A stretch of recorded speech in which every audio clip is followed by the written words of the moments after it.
Nessa manhã nós vamos dar continuidade ao assunto que nós começamos na semana passada, tá, irmãos?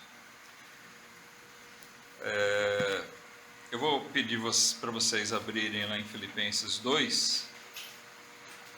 Esse fim de semana, aliás, essa semana, né, aconteceu uma coisa daquelas interessantes. Eu tive uma semana bem corrida no trabalho.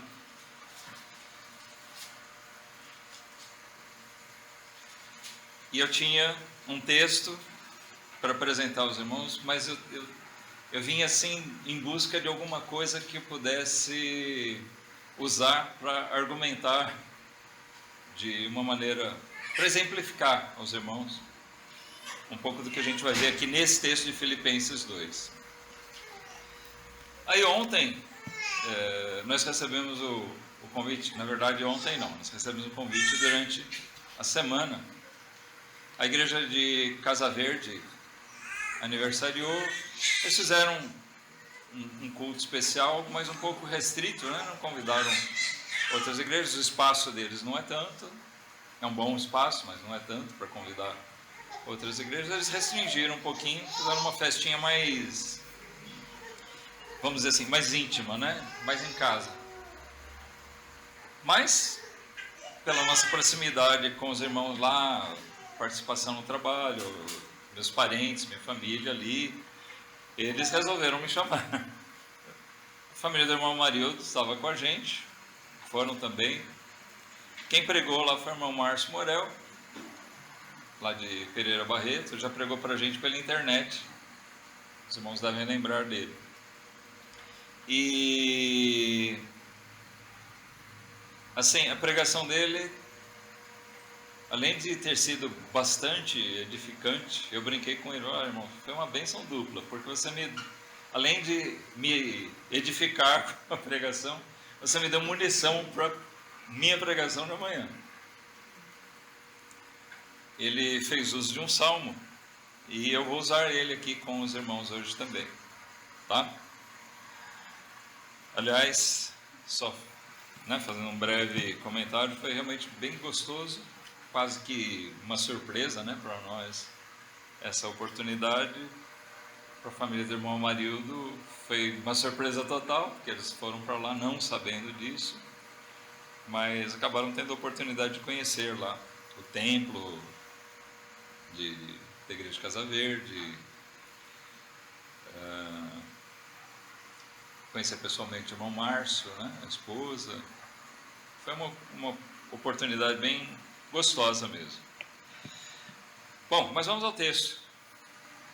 Eu gostaria que os irmãos acompanhassem uma leitura breve aqui, mas acompanhem com atenção, porque eu gostaria de levantar certos questionamentos a respeito disso. Eu vou relembrar alguma coisa do que a gente viu semana passada, até porque muitos irmãos não estavam e talvez não tenham tido a oportunidade de ouvir a pregação, não vão saber bem do que nós estamos falando.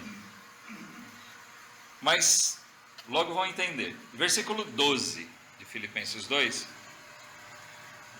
o apóstolo Paulo escreveu o seguinte: de sorte que, meus amados, assim como sempre obedecestes, não só na minha presença, mas muito mais agora, na minha ausência, assim também operai a vossa salvação com temor e tremor.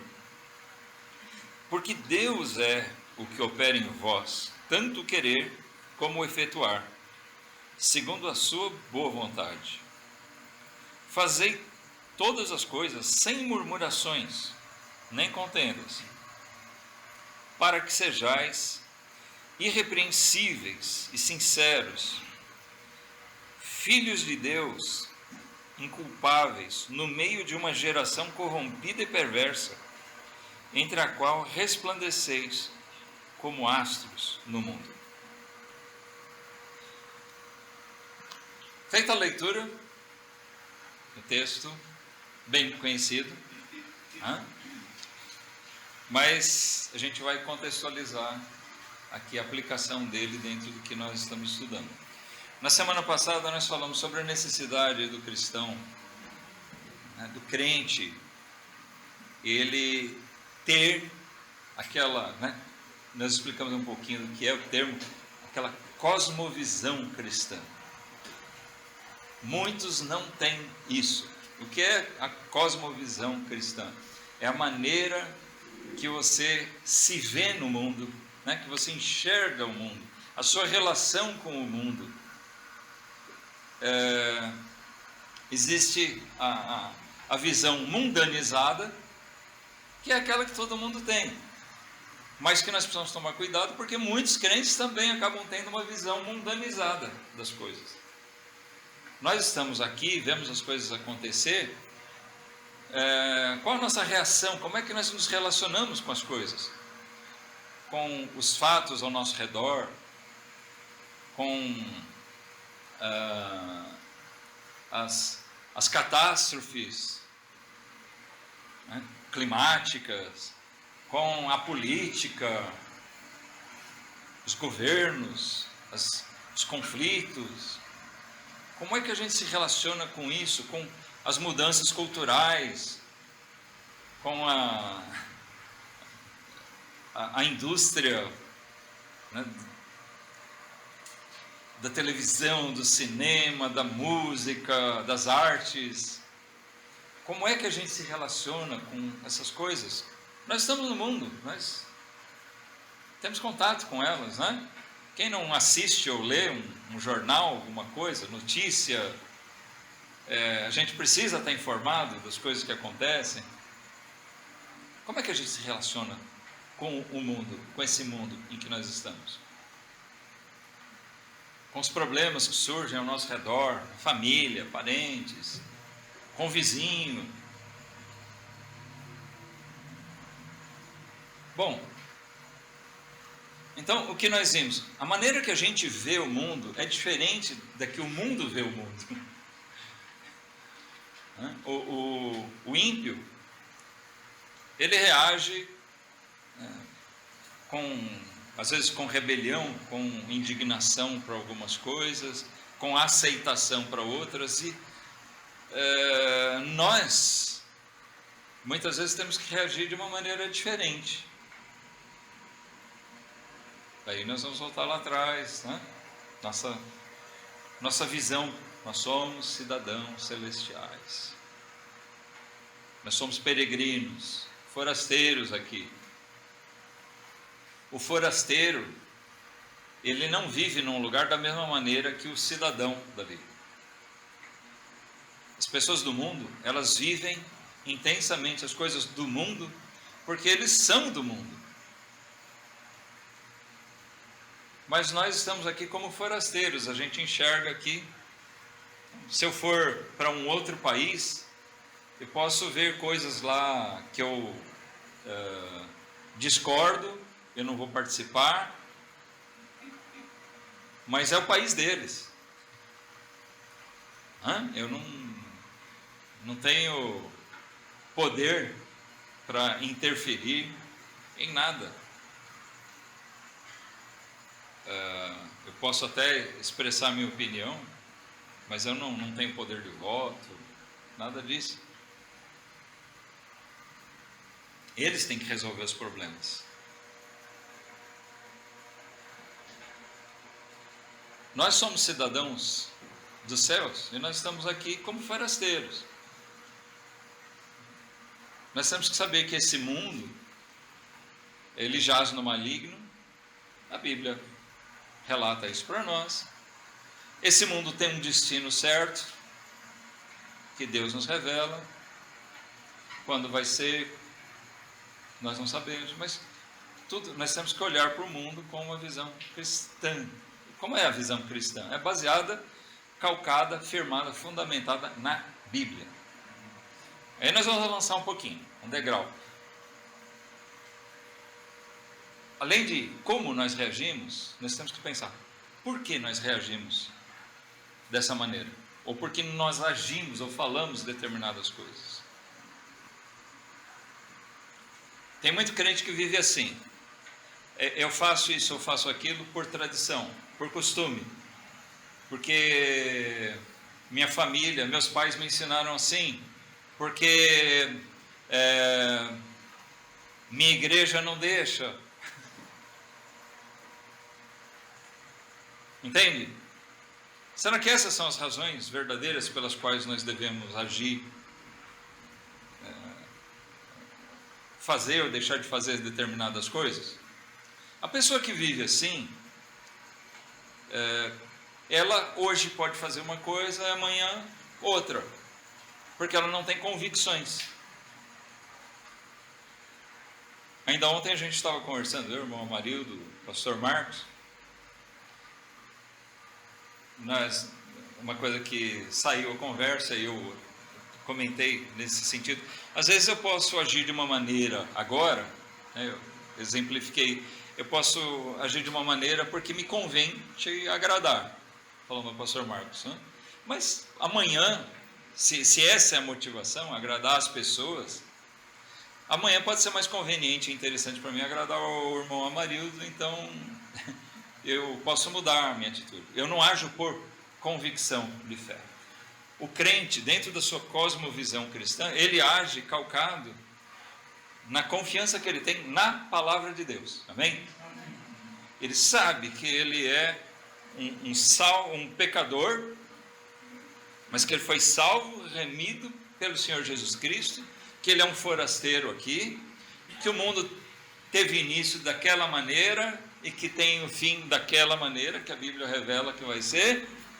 Ele tem todo esse entendimento e ele vive aqui sabendo dessas coisas, e isso determina as suas atitudes, a maneira que ele vive e se relaciona com as coisas. A gente pegou algumas, isso tanto num sentido amplo como nas coisas mais restritas. Na semana passada a gente pegou alguns exemplos, nós ocupamos nosso tempo vendo isso, não é? Então, por que Davi, tendo a oportunidade, sabendo que ele era o escolhido de Deus para ser o rei em Israel, por que quando ele teve a oportunidade de matar o Saul, ele não fez?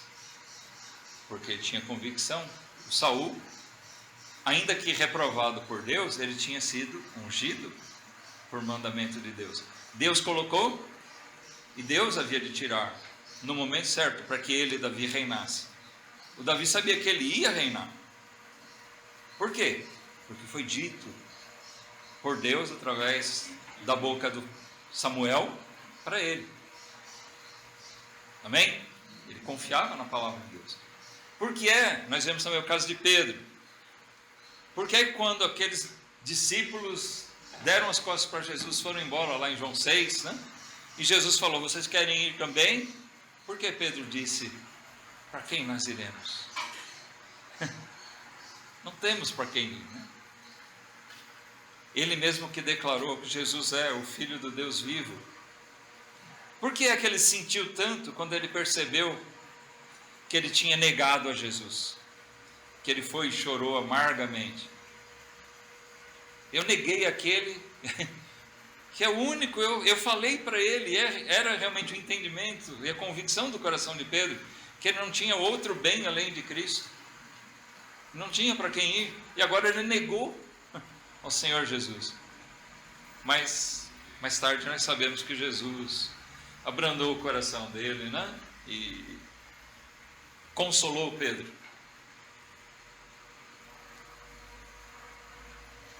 Mas nós devemos notar que Pedro não abandonou, não se desviou do caminho, mas ele ficou profundamente triste, porque ele negou seus próprios princípios, sua própria fé. Ele sabia que Jesus era o Filho de Deus, o seu Salvador, o Cristo, o Messias. Como é que ele podia ter feito uma coisa dessas? Negar 3 vezes a Jesus. Ele que se achava tão confiante. Não, Senhor, ninguém vai te fazer mal nenhum, porque eu não vou deixar.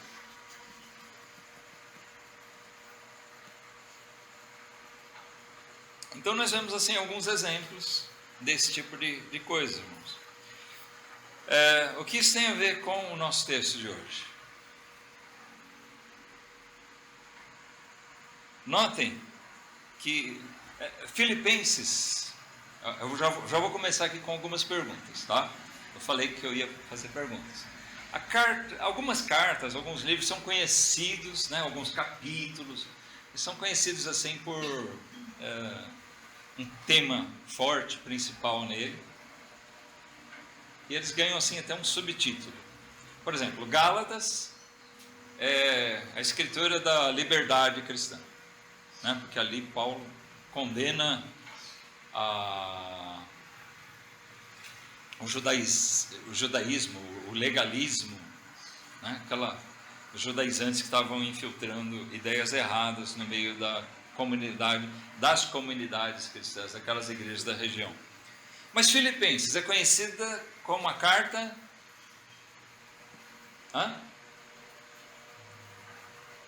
Por que Filipenses é conhecida? Pode falar, mas fala alto que eu sou surdo. Carta da alegria? Isso. Ei. Mulher abençoada. É a carta de alegria, de regozijo cristão. Alegria de Paulo. Essa carta aos Filipenses, Paulo expressa grande satisfação por aqueles irmãos. É bem diferente, por exemplo, de Coríntios, né, que a gente está estudando, onde tem tantas repreensões. Paulo amava os coríntios igualmente, mas entendia que eles eram, né, fraquinhos, cheios de problemas. Mas aqui, quando ele escreveu aos Filipenses, Paulo escreveu uma igreja que enchia ele de prazer, de alegria mesmo. E ele procura compartilhar da sua alegria com eles. Regozijai-vos sempre. Outra vez digo, regozijai-vos no Senhor. Paulo incentiva aqueles irmãos à alegria. E aqui ele demonstra, nesses versículos, irmãos, de certa forma, o motivo do prazer que ele tinha naquela igreja. Não que eles fossem perfeitos, né? Mas notem, no versículo 12 ele diz: de sorte que, meus amados, assim como... O que diz? Sempre obedecestes. Vocês têm se mostrado obedientes, não só na minha presença, mas muito mais agora na minha ausência. Ele diz: quando eu estava com vocês, vocês se mostraram extremamente obedientes. Obediência a Paulo? Não, obediência à palavra de Deus, que Paulo ensinou. E ele diz: na minha ausência, eu fico contente de saber que vocês continuam obedientes. Amém? Isso dava prazer a Paulo. Alguma vez, não precisa responder em voz alta, mas alguma vez você agiu daquela maneira, lá vem o pastor, deixa eu mudar alguma coisa aqui. Eu confesso que eu fiz isso na minha juventude. Estava com um disco na vitrola, né? O pastor estava vindo, opa, deixa eu tirar. Deixa eu tirar aquele disco, eu vou pôr Luiz de Carvalho. Que hipocrisia, uma vergonha, né, Rolando? Um negócio desse. Mas a gente às vezes age mais ou menos assim. Na presença de alguém, nós agimos de uma maneira. Na ausência dele, irmãos, nós não devemos ser assim. Isso tem a ver com a nossa visão de mundo. Por quê? Primeiro, Deus está vendo. É para Deus que nós fazemos e deixamos de fazer as coisas. Mas nós devemos viver de acordo com a nossa convicção de fé. Não para agradar a fulano, ciclano. Por que é que eu faço isso? Por que é que eu faço aquilo? Você vem na igreja para agradar alguém? Ou você vem à igreja porque você tem convicção que ir à igreja é vontade do Senhor e que isso te faz bem?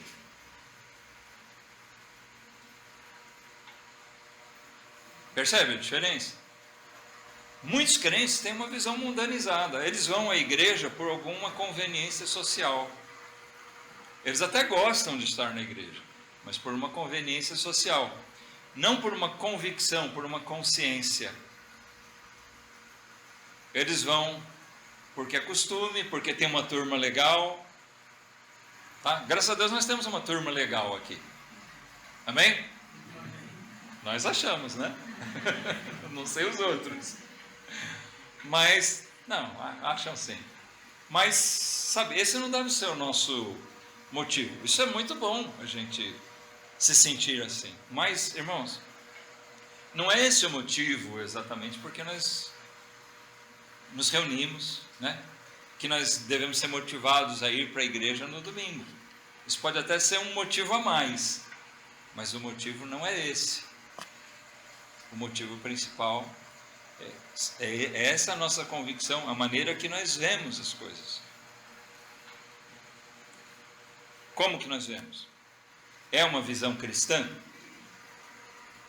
Qual é a visão cristã a respeito disso? Tem muita gente hoje se dizendo cristã, mas que diz que não precisa de igreja. Eu sou a igreja. Já uma ignorância terrível, não é? Porque a igreja é um coletivo de pessoas. Eu não posso dizer eu sou a igreja. Eu faço parte de uma igreja. A igreja é composta de pessoas. Mas tem muita gente dizendo, não, eu não preciso de igreja.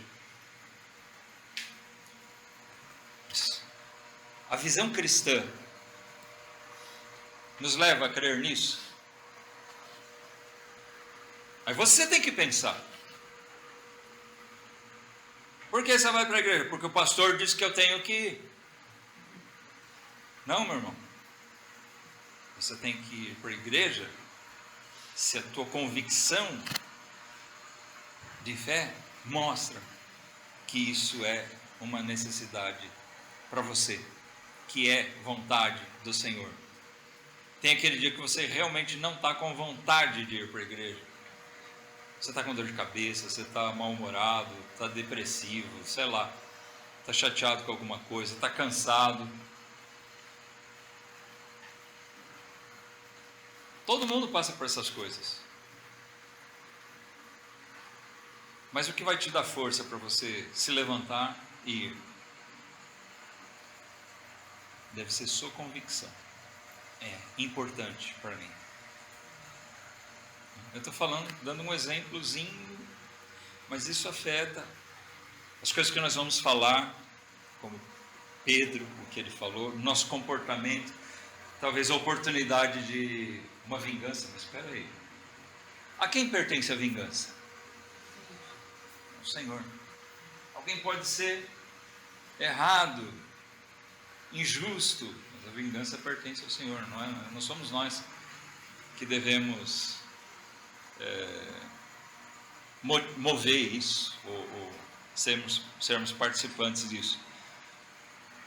Paulo enxergava nos filipenses esse comportamento. Eles eram obedientes com ele lá e obedientes sem ele lá.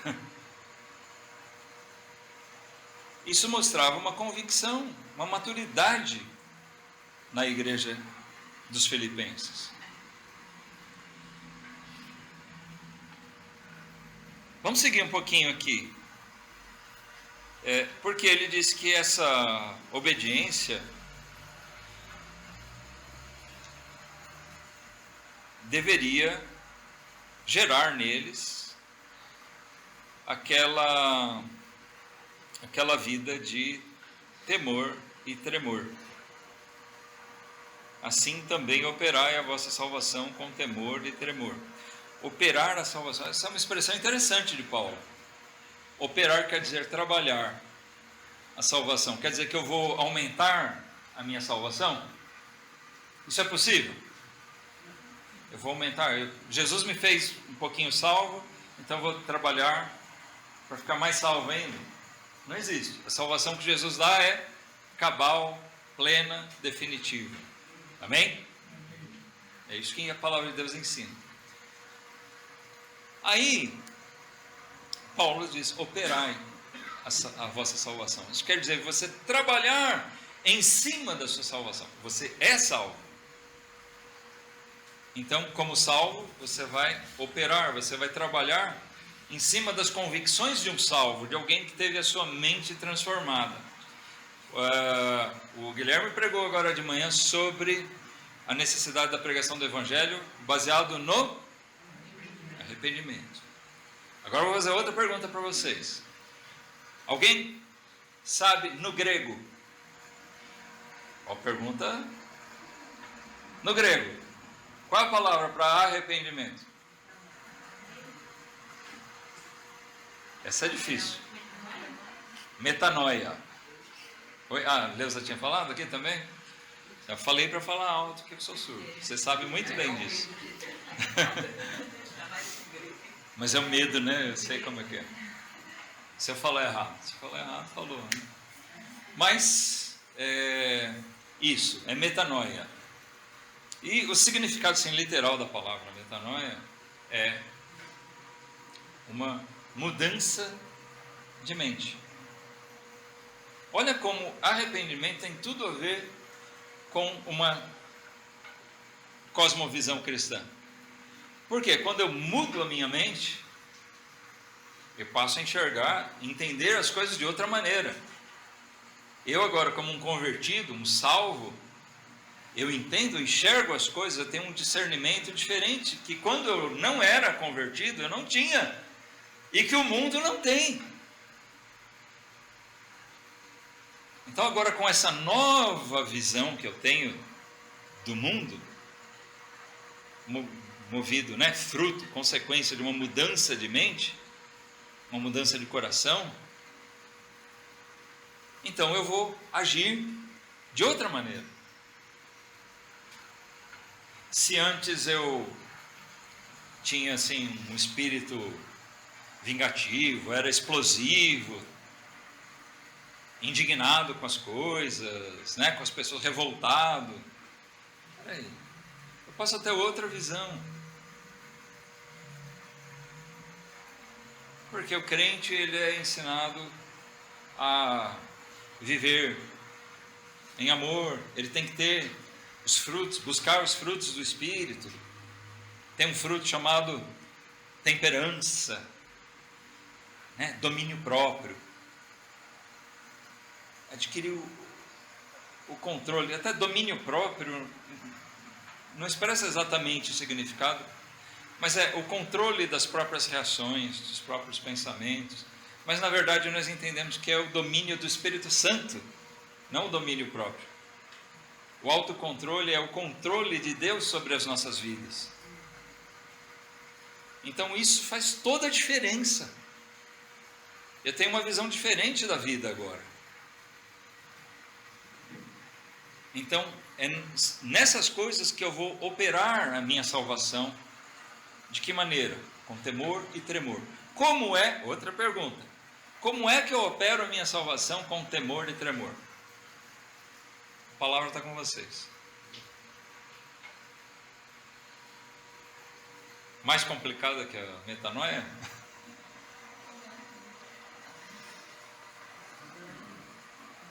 Temor é o quê?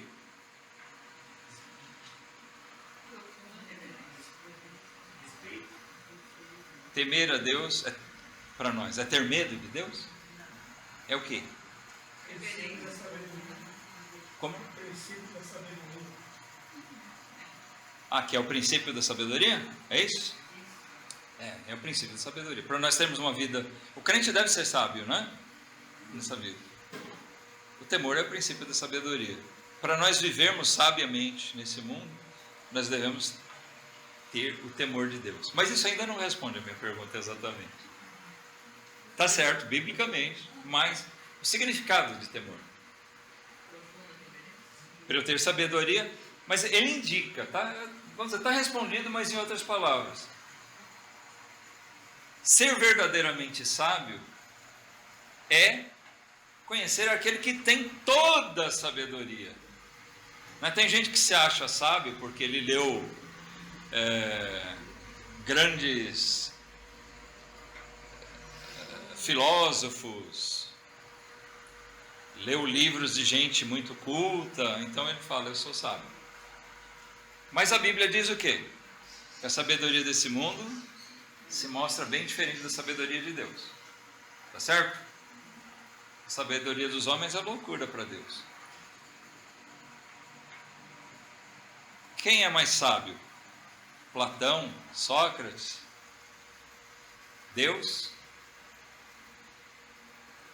Esses homens estudados, cultos, eles podem saber muitas coisas, mas eles também estão errados em muitas coisas. E Deus?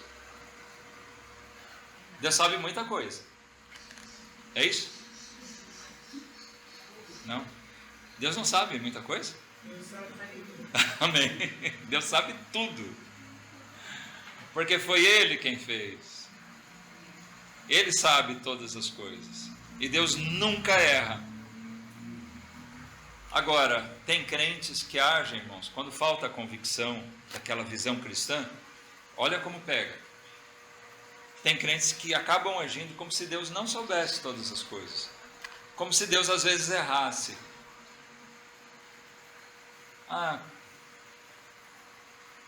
Essas coisas que estão acontecendo comigo são injustas. Como é que Deus deixa acontecer isso comigo? A gente começa a questionar Deus. A gente começa a murmurar.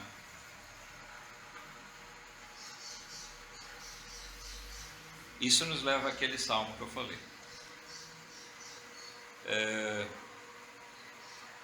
Eu acho que é o momento de a gente ir para lá. Aí a gente volta aqui. Tá bom? Salmo 73, irmãos. Vamos abrir.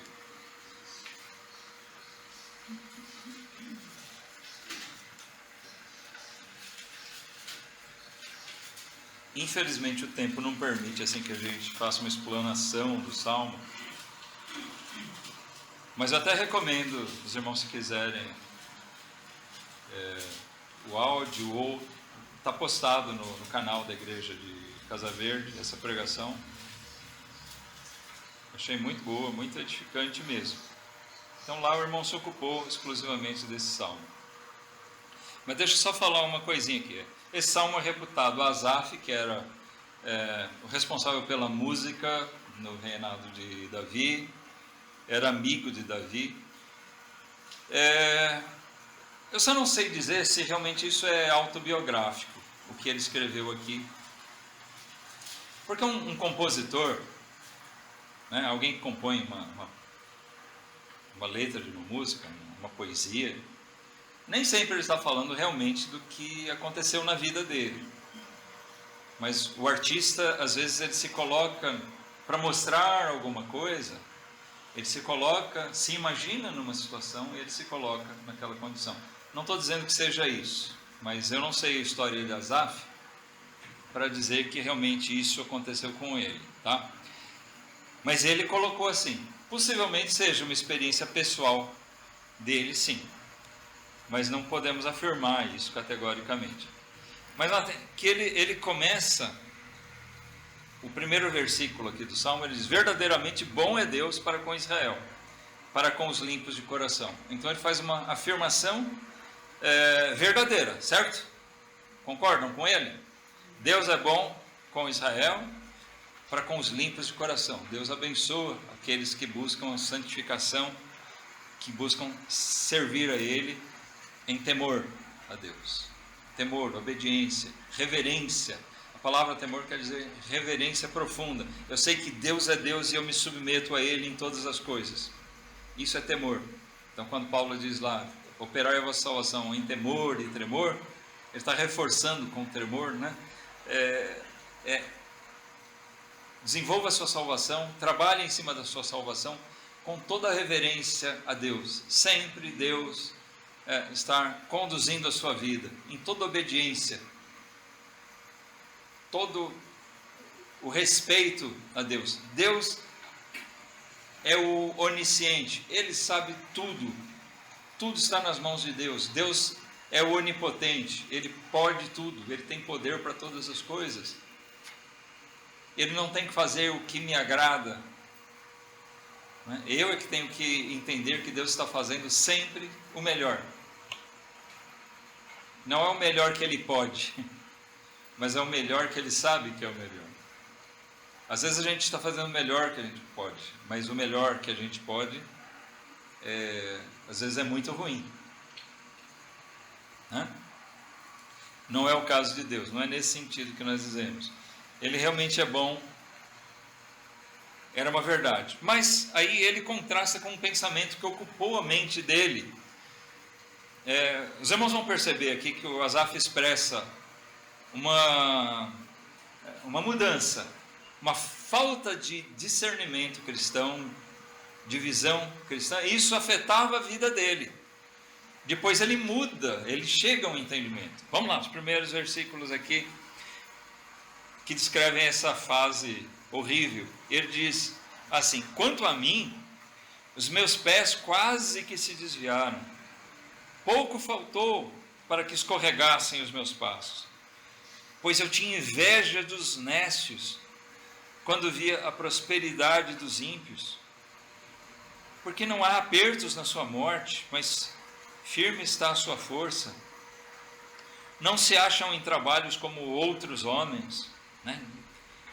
Trabalhos pesados, nem são afligidos como outros homens. Por isso a soberba os cerca como um colar, vestem-se de violência como de adorno. Os olhos deles estão inchados de gordura, eles têm mais do que o coração podia desejar. São corrompidos e tratam maliciosamente de opressão, falam arrogantemente, põem as suas bocas contra os céus e as suas línguas andam pela terra.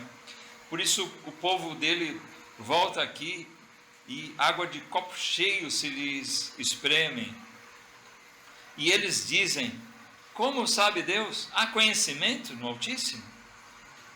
Eis que esses são ímpios e prosperam no mundo, aumentam em riquezas. Uma paradinha aqui rápida, irmãos. Então, percebem como ele estava se relacionando com o mundo?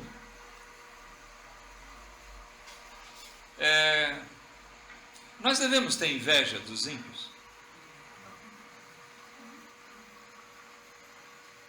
Não? Não. Em teoria, nós afirmamos isso aqui agora com segurança. Mas no dia a dia, será que isso tem refletido as nossas atitudes?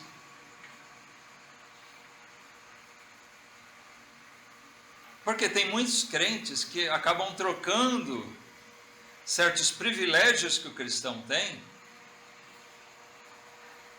para ele ter aquilo que o mundo tem. Porque ele acha que ele tem que ter as mesmas coisas que o outro. Ele não abre mão. Ele não entende que ele está tendo inveja. Porque o que o Asaf fala aqui? Eu quase escorreguei, eu quase caí. Porque eu olhava para a vida dos ímpios, e o que eu vejo? As coisas vão bem para eles. Eles não têm que trabalhar duro, eu estou aqui ralando. E eles estão lá, ricos, os negócios deles vão bem. Eles prosperam. Eles estão com os olhos inchados, eles estão gordos. Comem de tudo, do bem e do melhor. Eu estou aqui, né, fazendo a continha para chegar no final do mês. Dá para entender bem o espírito, né? Eu não vou me alongar aqui, mas esse é o espírito de Asaf nesse momento, segundo esse salmo dele. Vamos para o versículo 13. Ele fala: na verdade, que em vão tenho purificado meu coração e lavei as minhas mãos na inocência, pois todo dia tenho sido afligido e castigado cada manhã.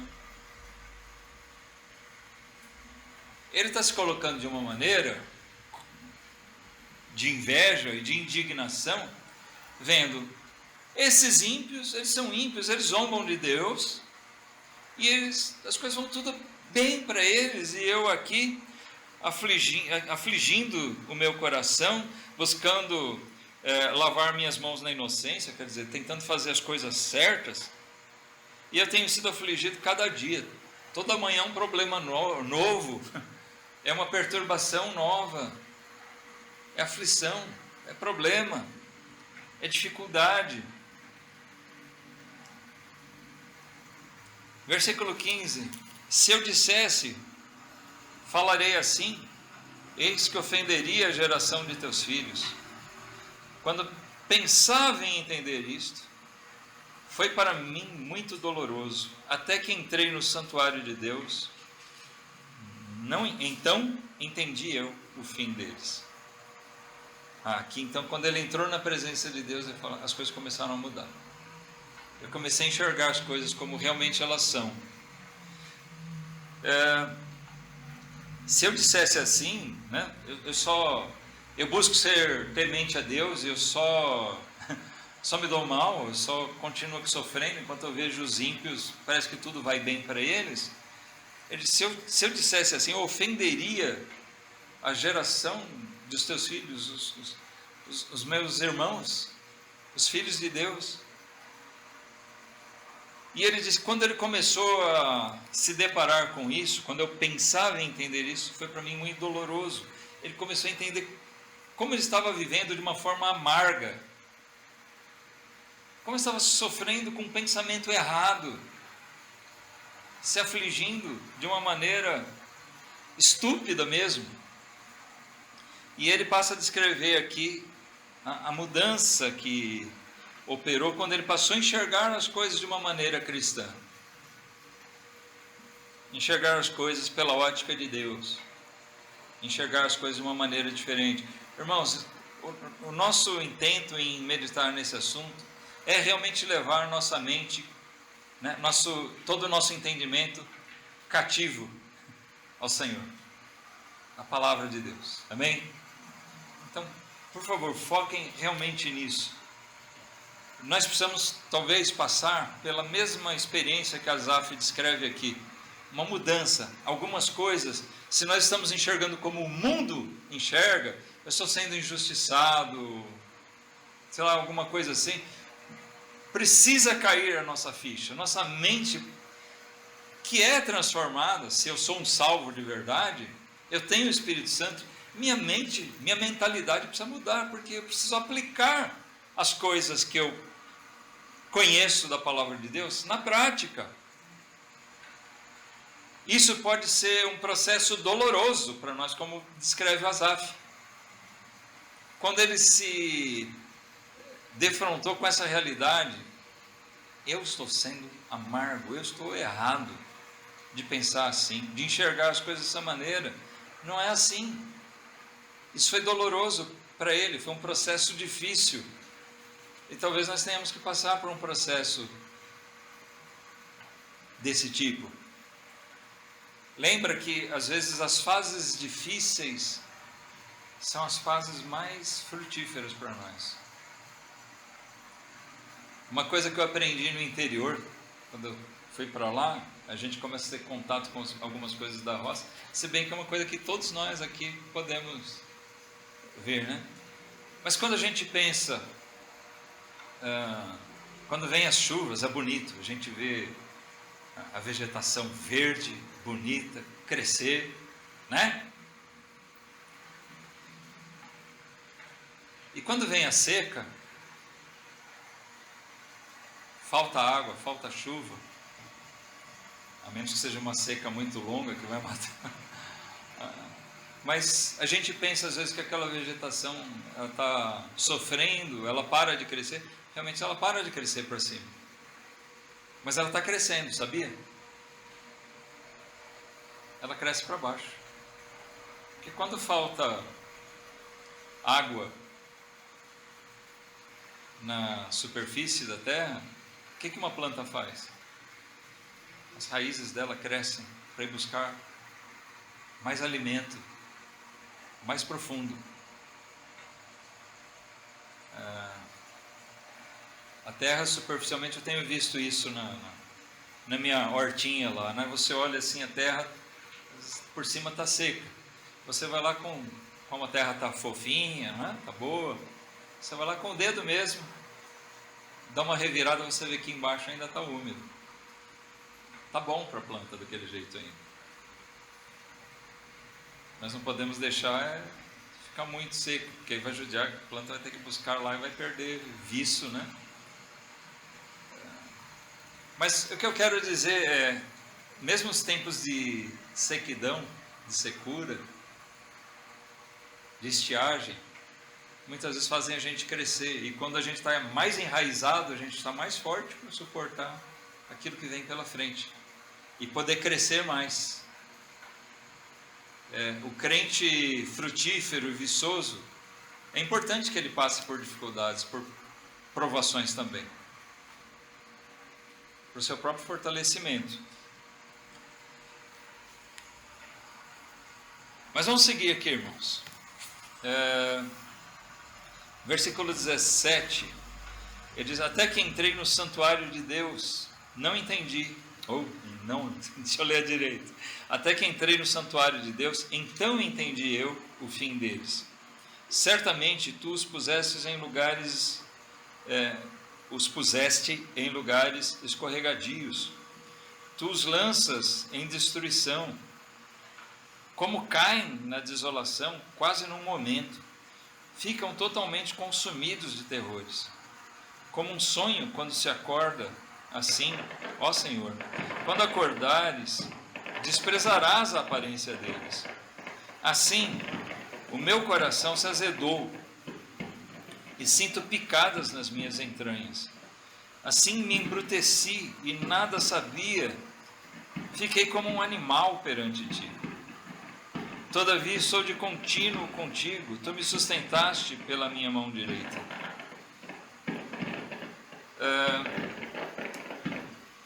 Deixa eu fazer um comentário aqui, até principalmente o versículo 22. Vocês percebem? Ele começou a enxergar diferente, porque ele entendeu, apesar de toda a prosperidade deles, qual é o fim do ímpio? Eles estão em lugar escorregadio, porque é perigoso o lugar que eles estão. Eles estão no alto e eles se sentem tão seguros, mas a queda deles é terrível. Não que a gente deva ter prazer nisso, mas eu não quero estar no lugar dele. Você quer? O Asaf começou a entender a coisa de uma maneira diferente. Caiu a ficha para ele. Eles têm essa prosperidade toda, mas qual é o fim deles? Logo eles vão cair no juízo de Deus. Essa vida ímpia deles vai ser cobrada. Isso tem um preço. Então, ainda que eu sofra aqui, buscando lavar minhas mãos na inocência, como ele diz aqui, essas outras coisas, ainda que eu tenha uma vida sofrida e sofrível aqui, é melhor eu estar desse lado aqui do que do lado deles. Então eu não tenho por que me amargurar com aquelas coisas. Pensando assim, ele diz, o meu coração se azedou. Um sabor ruim, estragado. Nós diríamos amargurado. Sinto picadas nas minhas entranhas. Isso me dói, me incomoda intimamente. Pensar que eu um dia, antes eu estive pensando assim. No versículo 22 ele diz, assim me embruteci e nada sabia. Ele percebe, eu não estava entendendo as coisas direito. Eu estava agindo como um bruto. Sabe o que é embrutecer? É alguém duro, obtuso. Uma pessoa talvez forte, mas sem entendimento. Uma pessoa que não raciocina.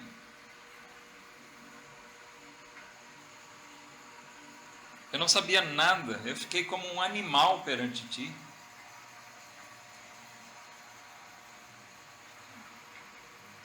A gente sabe que os animais têm uma certa dose de inteligência. Alguém diz, animal só tem instinto.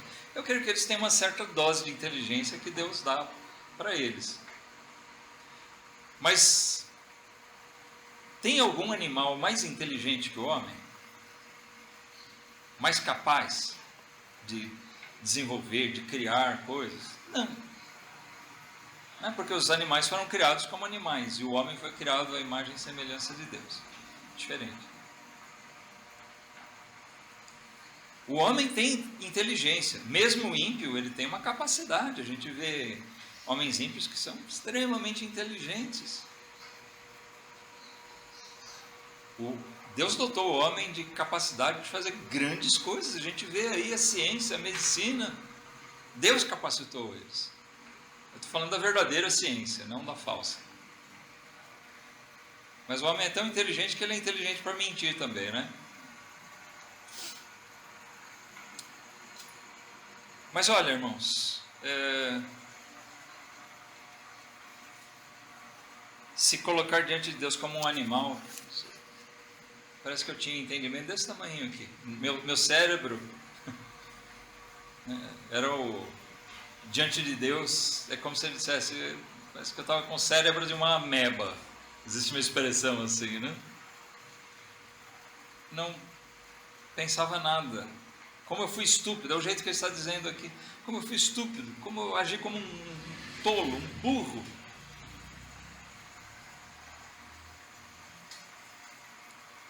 Agora vamos seguir, versículo 23. Ele diz: todavia estou de contínuo contigo, tu me sustentaste pela minha mão direita. Ele começa a enxergar como Deus, mesmo nas suas dificuldades, Deus está sempre cuidando dele. Guiar-me-ás com o teu conselho e depois me receberás na glória. Ah, que versículo maravilhoso, né? Ele percebe, eles têm todas essas coisas, mas eles não têm o que eu tenho. O Senhor me guia. Por coincidência, ontem o coral lá da igreja cantou um hino chamado O Meu Guia. O meu guia e protetor é sempre o Senhor. Um hino que eu conheço desde criança, cantei muito no coral.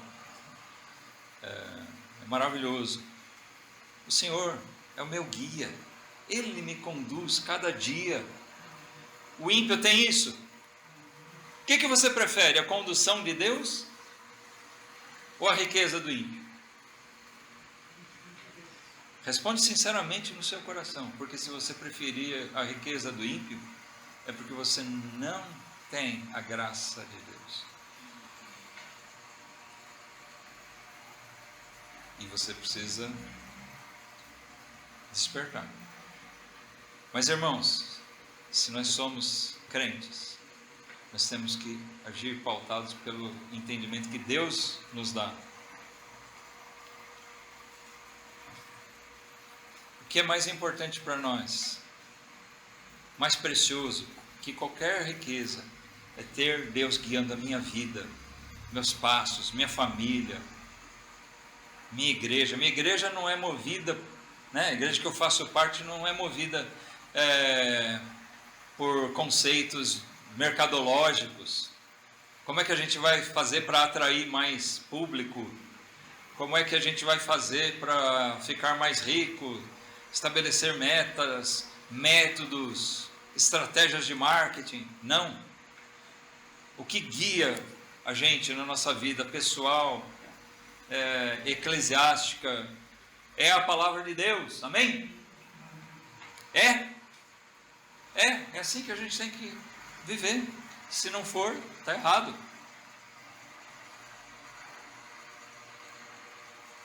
Mas ele vai além da direção de Deus aqui, ele enxerga uma coisa que absolutamente o ímpio não tem. Versículo 24, segunda parte. Depois me receberás na glória.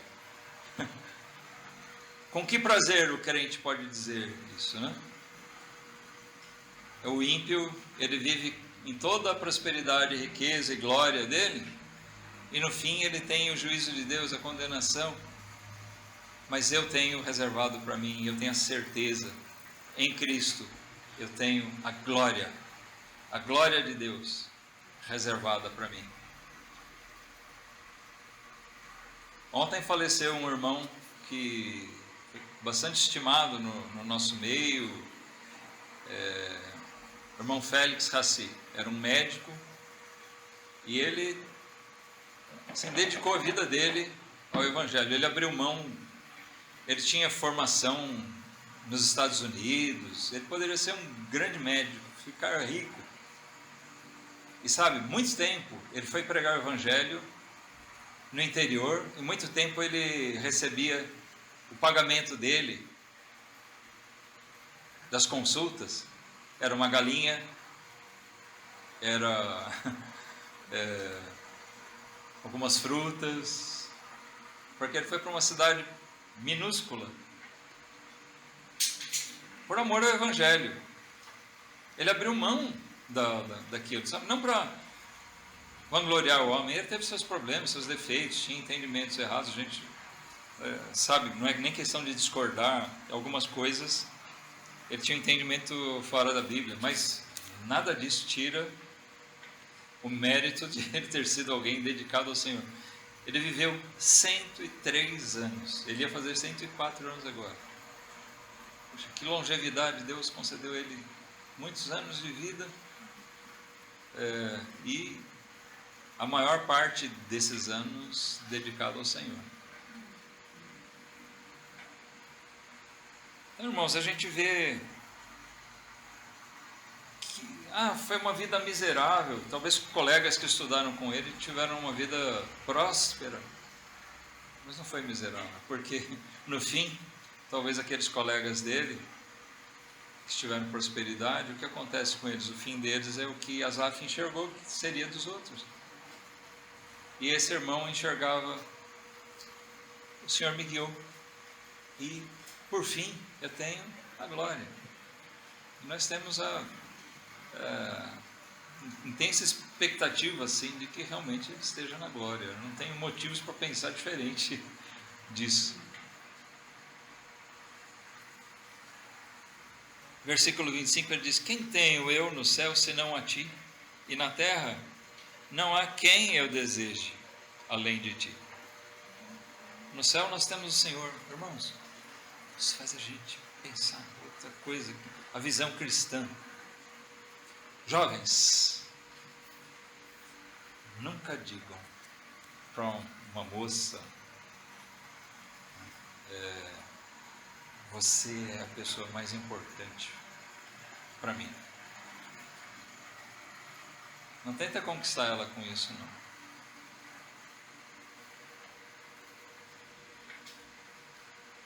A pessoa mais importante da sua vida tem que ser Jesus Cristo.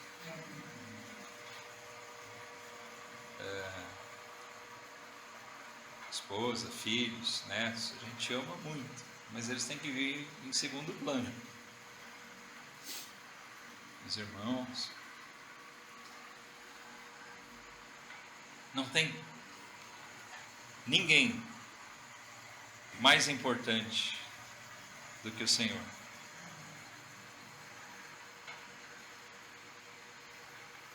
Versículo 26, a minha carne e o meu coração desfalecem, mas Deus é a fortaleza do meu coração e a minha porção para sempre. Pois eis que os que se alongam de ti, os que se distanciam de ti, perecerão. Tu tens destruído todos aqueles que se desviam de ti. Mas para mim, bom é aproximar-me de Deus. Pus a minha confiança no Senhor Deus para anunciar todas as tuas obras. Quando o crente entende essa diferença, ele fala: para mim é bom aproximar-me de Deus. Quanto mais próximo de Deus eu estiver, melhor para mim. Amém? Essa é uma cosmovisão cristã. Nesse mundo, quanto mais próximos de Deus a gente estiver, melhor. Cuidado, que quanto mais próximos do mundo a gente estiver, mais longe de Deus a gente está. Vamos voltar para Filipenses, para a gente concluir ali. O que ele fez durante aquele tempo que ele estava indignado? Outra pergunta que eu faço para vocês, vai. Vamos ter que ser rápido aqui, já deu a hora, né? O que ele fazia? Ele olha: Senhor, porque eu tenho que fazer tudo certo e eu só sofro. Eu vejo esses ímpios aí vivendo tão tranquilos. O que ele estava fazendo? Ele murmurava. Era isso que ele estava fazendo, exatamente. Cuidado, irmãos, com as murmurações. Nós precisamos tomar cuidado com isso. Quando a gente começa a resmungar: a vida está sendo injusta comigo. Não, a vida não é injusta com a gente, não. A gente sabe que esse mundo é mau. Não se trata de ser injusto com a gente. Quando você diz, a vida está sendo injusta comigo, quem é que te deu a vida? Deus. Aí você está afirmando implicitamente, Deus está sendo injusto comigo. E Deus não é injusto. Pelo menos o cristão sabe que Deus não é injusto, em momento nenhum. Então, nisso, Paulo diz no versículo 14. Desculpa, eu pulei o 13, né? Que é basicamente um complemento do versículo 12, quando ele diz: porque Deus é o que opera em vós tanto querer como efetuar, segundo a sua boa vontade. Ele opera na vida do crente, do salvo, e é por isso que ele desenvolve sua vida em temor e tremor a Deus. Mas aqui, então, nesse versículo 14, ele diz: fazei todas as coisas sem murmurações, nem contendas, para que sejais irrepreensíveis e sinceros.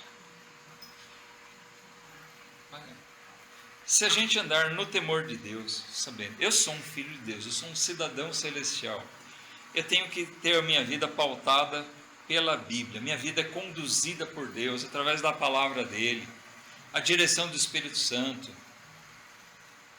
que nunca vai conflitar com a Bíblia, mas vai me levar a entender a Bíblia, aplicar ela na prática na minha vida.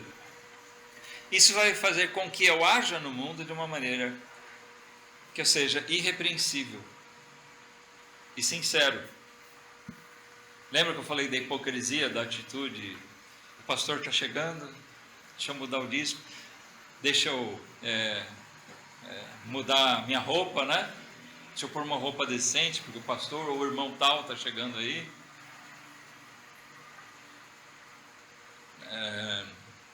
Lá na minha adolescência, mocidade, era a época mesmo da mini saia, né? Então as meninas queriam usar a mini saia, porque estava na moda. Aí os pais falaram: não, você vai usar a saia, tem que estar pelo menos no joelho. Aí tinha um monte de meninas que saía de casa com a saia no joelho. Aí tinha um truque, né? Que muitas usavam. Elas saíam de casa, elas enrolavam aqui em cima para puxar a saia para cima, para ficar curtinha, para ficar na moda. Aí ia chegar em casa, na família, desenrolava para ficar na altura. Então, essas coisas demonstram a hipocrisia do ser humano.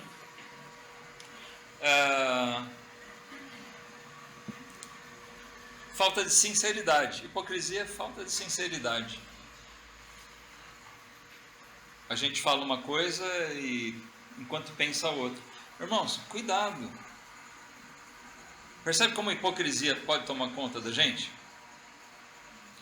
Se eu creio na palavra de Deus, eu devo agir conforme a palavra de Deus. Eu tenho que agir conforme ela.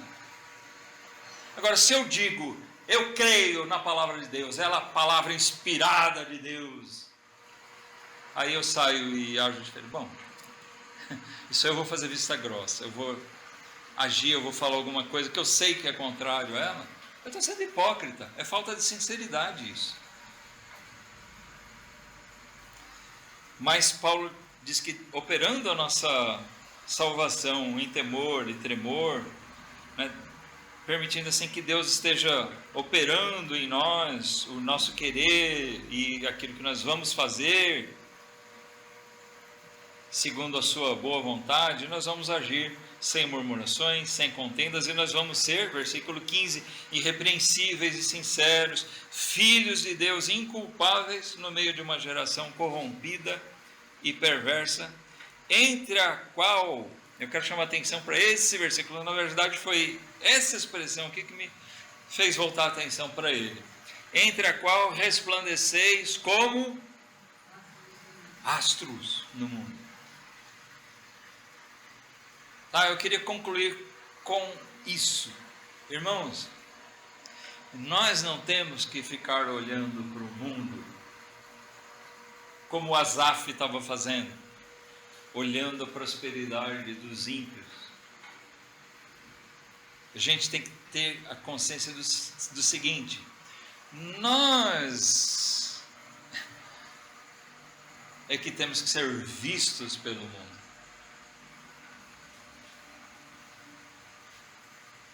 E nós temos que resplandecer. A luz de Cristo em nós tem que brilhar. Amém? Então, você percebe como isso envolve toda uma prática de vida? Para de olhar para o mundo, o que seu colega tem, o que ele faz.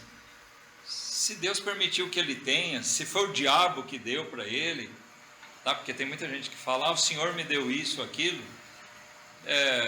Deus até permitiu que ele tenha, mas tem gente que é abençoada pelo diabo, né? Até para ele ficar preso no engano. E eles estão em lugar escorregadio, perigoso.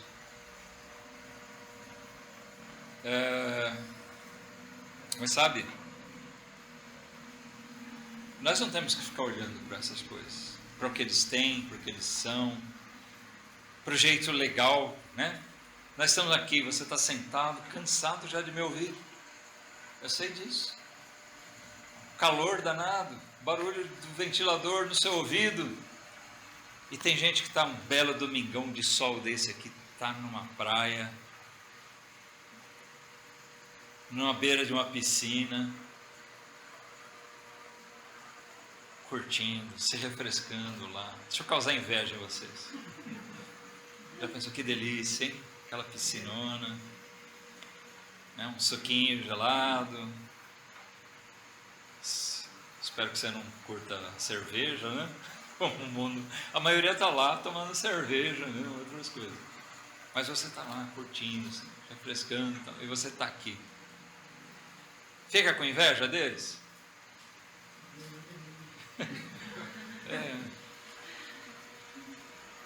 Se a gente pensar de uma maneira carnal, nós vamos ficar com inveja deles, sim. Porque é gostoso estar numa piscina, né? Não nego, é um prazer. Mas, irmãos, quando nós pensamos de uma maneira cristã, nós pensamos, que lugar melhor tem a não ser nos átrios do Senhor? De estar na presença de Deus, ouvindo a palavra dele, estar louvando ao Senhor junto com os meus irmãos. E isso nos enche de prazer. Que eles possam olhar para nós e falar, o que essa turma se abarrota num salãozinho desse, um calor infernal dele, e eles estão alegres lá. Que eles possam olhar e talvez coçar a cabeça. Por que será que eles gostam tanto disso? Por que é que eles vivem assim? Que nós possamos refletir, irmãos, em tudo, como astros no mundo. Nós sabemos que Jesus é a luz do mundo, mas ele disse para os seus discípulos, vós sois a luz do mundo. Nós temos que brilhar. Amém? Não é a gente ficar olhando para a luz do ímpio, o ímpio tem que olhar para a nossa luz.